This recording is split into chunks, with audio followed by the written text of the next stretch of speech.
Welcome back to dynamic maths वाला। बहुत दिनों के बाद है ना, आज ऑनलाइन आए हैं।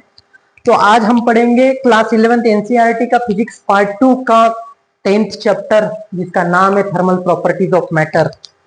इस चैप्टर के मतलब इस चैप्टर से जो जुड़े हैं थर्मल जो प्रॉपर्टी है, जो भी मैटर का थर्मल प्रॉपर्टी है, उसके साथ में जितने भी थर्मल से रिलेटेड में जो भी चैप्टर्स रहेंगे, थर्मोडायनेमिक्स है, अब जितने भी आएंगे बहुत इंपॉर्टेंट रहेंगे। और उसके अंदर में जो कंसेप्ट है ना, बहुत ही वास्ट रहेगा।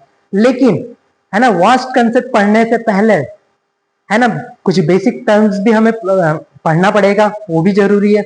बेस स्ट्रांग रहेगा तो हम आगे में बहुत अच्छे अच्छे बड़े बड़े न्यूमेरिकल सॉल्व करते रहेंगे, ठीक है।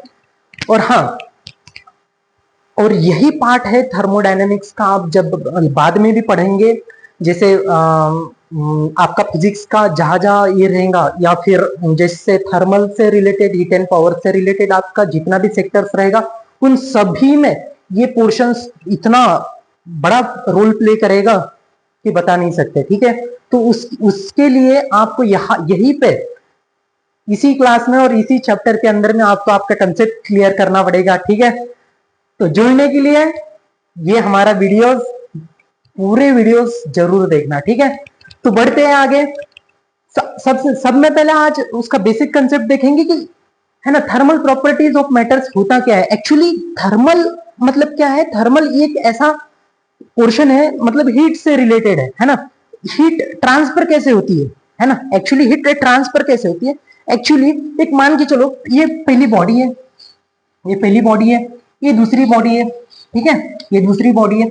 इसका टेम्परेचर मान के चलो 50 डिग्री सेल्सियस है, ठीक है। इसके पास में इसका 30 डिग्री सेल्सियस है, मान के चलो। हमने यहाँ पे है ना, क्या बोलते हैं, हाथ सेकते, वो क्या बोलते हैं, हम लकड़ियां जलाते विंटर में, अभी चालू ही हो जाएगा, ठीक है। तो यहाँ पे हम ये आग लगा दी, आग लगा दी। तो अब मुझे बताना, ठीक है, अब इसका है 80 डिग्री। अब मुझे बताना यहाँ पे ये 80 डिग्री है, अब सबसे ज्यादा इंपैक्ट पहले वाले बॉडी पे पड़ेगा कि सेकेंड वाले बॉडी पे पड़ेगा? इंपैक्ट है ना। इंपैक्ट मतलब इंपैक्ट किसके ऊपर डिपेंड रहता है? इंपैक्ट मतलब इसका और इसका, मतलब दोनों जो टेम्परेचर है उनके बीच में डिफरेंस कितना है। मान के चलो इस 50 डिग्री सेल्सियस वाले आदमी को हमने कश्मीर में भेज दिया और वहां पे 3 डिग्री सेल्सियस का टेम्परेचर है ना, और 30 डिग्री सेल्सियस वाले को और हमने वही पे सेम जगह पे भेजा, तो इसके ऊपर है ना इफेक्ट ज्यादा गिरेगा कि इसके ऊपर ज्यादा गिरेगा, है ना। कमेंट सेक्शन में इसका आंसर मुझे बताना कि 50 डिग्री सेल्सियस वाले पर्सन पे ज्यादा इफेक्ट गिरेगा कि 30 डिग्री सेल्सियस वाले पर्सन पे ज्यादा गिरेगा, ठीक है। तो हम अपने टॉपिक पे आ जाते हैं, ठीक है। अब देखेंगे यहाँ पे सबसे पहले कि टेम्परेचर है ना, ये जो थर्मल पार्ट है ये टेम्परेचर से रिलेटेड है।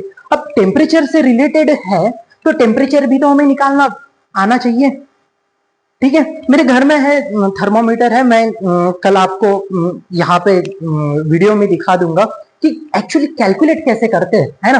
अभी तो डिजिटल्स आ गए हैं। तो यहाँ पे हमारे पास 3 स्केल्स रहते हैं। एक डिग्री सेल्सियस जो हमें पता है ना, एक है केल्विन है, और एक है क्या बोलते हैं उसको, फ़ारेनहाइट है, ठीक है। तो यहाँ पे और जो कैलकुलेशंस जो हमारे ब्रांचेस में या हमारे इसमें होते हैं वो डिग्री केल्विन में होते हैं, मतलब इसमें डिग्री नहीं लिखते, है ना।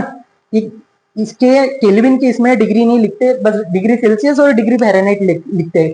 केल्विन के इसमें डिग्री नहीं लिखते, ठीक है।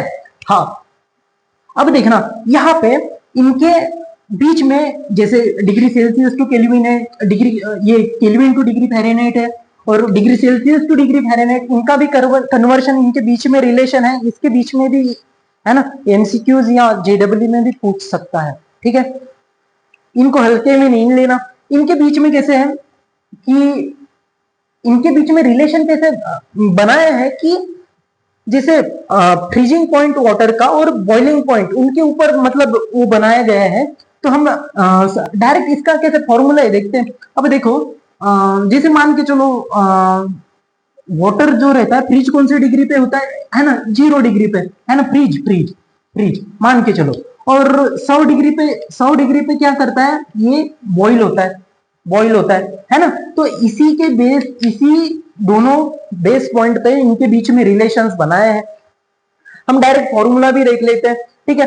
तो केल्विन, सबसे पहले केल्विन और क्या बोलते हैं इसको, डिग्री सेल्सियस, केल्विन और डिग्री सेल्सियस के बीच में जो है, ठीक है, केल्विन इज इक्वल टू, मतलब डिग्री सेल्सियस में है ना 273 इसमें ऐड करना पड़ेगा डिग्री सेल्सियस में, तब जाके ये केल्विन बनेगा। ये डायरेक्ट फॉर्मूला है, उसको डिराइव करने का भी और एक मेथड रहता है कि वो बहुत मतलब रेयर, उसका कुछ काम नहीं है, ठीक है। एक्चुअली वो भी मैं अगर से है ना लास्ट में बता देता हूँ। अब यहाँ पे जैसे डिग्री सेल्सियस और डिग्री फ़ारेनहाइट के बीच में, हाँ है ना, degree Celsius and degree Fahrenheit के बीच में, अब देखना अगर से डिग्री फ़ारेनहाइट हमें कैलकुलेट करना है, डिग्री फ़ारेनहाइट, तो इसमें कैसा रहता है कि ये 32 डिग्री इसका रहता है, और यहाँ पे इसका कितना 372 शायद, हाँ 372 इसका रहता है, और इसका 373, और ये कितना रहता है, हाँ ये 273 ये वाला केल्विन की इसमें रहता है, ठीक है। तो यहाँ पे अभी डिग्री फ़ारेनहाइट हमें अगर से निकालना है तो कैसे निकालेंगे, ये 32 इसमें प्लस करना पड़ता है, 32, ये तो डायरेक्ट फॉर्मूला है ना, रट्टा मार देना, बाकी कुछ नहीं। लेकिन निकालते कैसे मैं एक्चुअली में आपको बाद में बताऊंगा। 32 प्लस कितना रहेगा, ये 9/5, इसको 1/8 भी लिखते हैं ना, 9/5 को, और यहाँ पे क्या रहेगा डिग्री सेल्सियस। ऐसा ही थर्ड वाला फॉर्मूला रहेगा किसके साथ में, केल्विन और डिग्री फ़ारेनहाइट के बीच में, केल्विन और डिग्री फ़ारेनहाइट के बीच में। और डिग्री फ़ारेनहाइट कैसे निकालेंगे, उसके इसमें भी यहाँ पे भी 32 ही प्लस करना पड़ता है, बाकी कुछ नहीं। और यहाँ पे भी ऐसे 9/5, और यहाँ पे केल्विन में से 273 माइनस।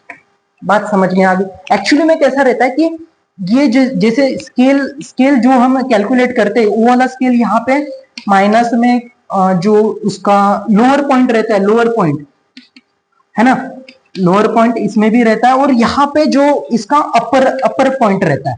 तो अगर से कैलकुलेट करना है तो देखो यहाँ पे अगर से केल्विन अगर से हमने रखे, लोअर पॉइंट कितना है इसका 273, ठीक है, यहाँ पे भी 273 रहेगा, और अपर लिमिट क्या है इसका 373, ठीक है। अगर से हमें इसके रिगार्डिंग में निकालना है तो कैसे निकाल लेंगे कि ये 100 डिग्री, सॉरी ये डिग्री सेल्सियस, ये स्केल है, हमें निकालना है डिग्री सेल्सियस, माइनस में क्या है लोअर लिमिट, लोअर क्या बोलते हैं, लिमिट नहीं सॉरी, लोअर पॉइंट उसका, ठीक है, ये तो जीरो, ठीक है, ये तो जीरो ही है, मतलब 100 माइनस जीरो, मतलब यहाँ पे 100 आ जाएगा, ये 100 अब है ना, ये पूरा कैंसिल हो जाएगा 100 का। अब डिग्री, ये केल्विन इज इक्वल टू है ना 273 प्लस, आ गया, वही आ गया, यही फॉर्मूला है, ठीक है। तो इसको है ना, इसको कम नहीं समझना, बिल्कुल भी नहीं, ठीक है। तो इसके ऊपर क्वेश्चंस बनेंगे, और इसके ऊपर के क्वेश्चंस भी हम सॉल्व करेंगे अच्छे से, और न्यू टॉपिक अगले वीडियो से हम देखेंगे, ठीक है। तो तब तक के लिए बने रहिए हमारे साथ में, गुड बाय। और हाँ, दिवाली की सभी को शुभकामनाएं। चलो फिर मिलते हैं अगले वीडियो में, तब तक के लिए गुड बाय।